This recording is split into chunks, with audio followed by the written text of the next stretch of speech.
In this lecture, we will introduce indexes.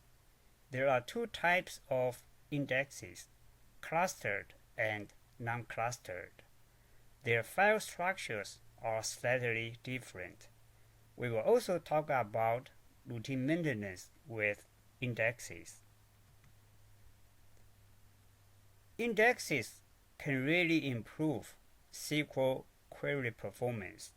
On the other hand, whenever the content of indexed columns is updated, the related indexes will need to be updated as well. Therefore, indexes can slow down insert, update, and delete operations. Generally speaking, we will heavily index reporting applications. Reporting applications are usually read-only applications. With transactional applications such as order processing, we will create indexes on a very limited basis.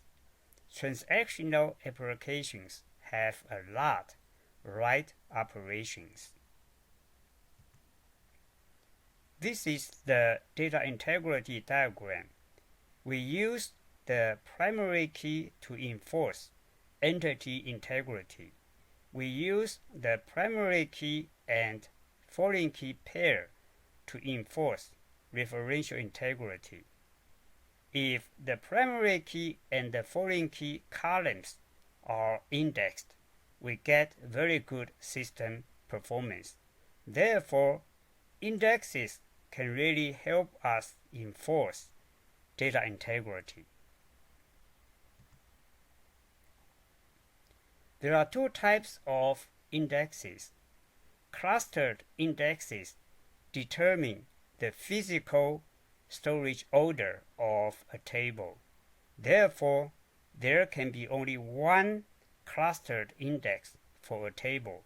On the other hand, non-clustered indexes do not affect the physical storage order of a table.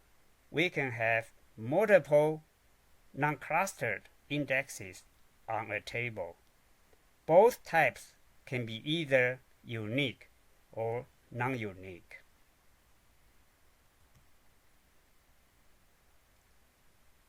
Index files have the B tree or B plus tree structure.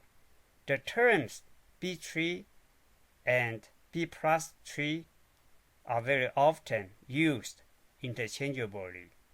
With an index file, there is a hierarchy of labels.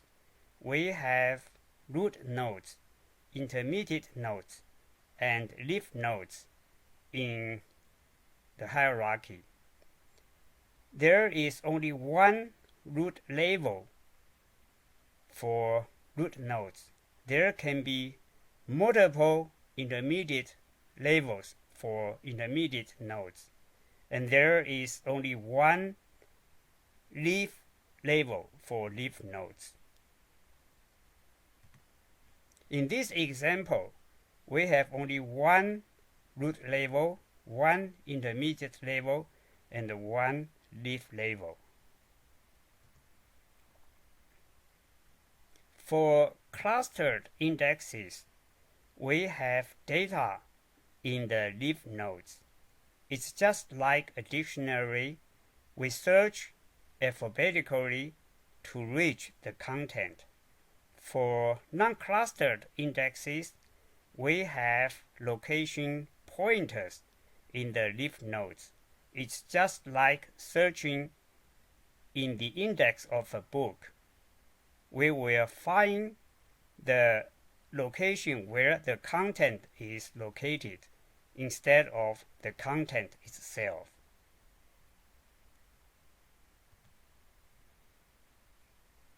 If a table has a clustered index, the table is called a clustered table. If a table does not have a clustered index, then the table is called a heap. Those two terms are used very commonly.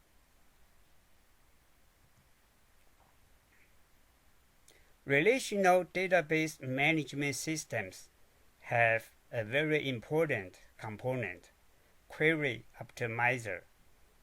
The Query Optimizer uses the data distribution statistics to determine whether it's beneficial to use an index in executing our queries. The statistics is maintained by the system automatically. Sometimes the statistics is out of date, so our queries slow down. In those situations, we can manually update the statistics to improve query performance. Here are some best practices that we can follow when maintaining indexes. For instance, before we do a large data load into the database, we can drop indexes, load the data. After the load is complete, we can recreate indexes. By doing that, we can not only improve the load process, but also ensure that the statistics will be current when the process is complete. Also, since there is an overhead on maintaining indexes, we want to eliminate unused indexes. When we see slow-running queries, we can investigate to see whether creating an index would improve performance. With SQL programming, we do joins a lot. By indexing the primary and foreign key columns, we can improve the join performance significantly. This concludes the lecture on indexes.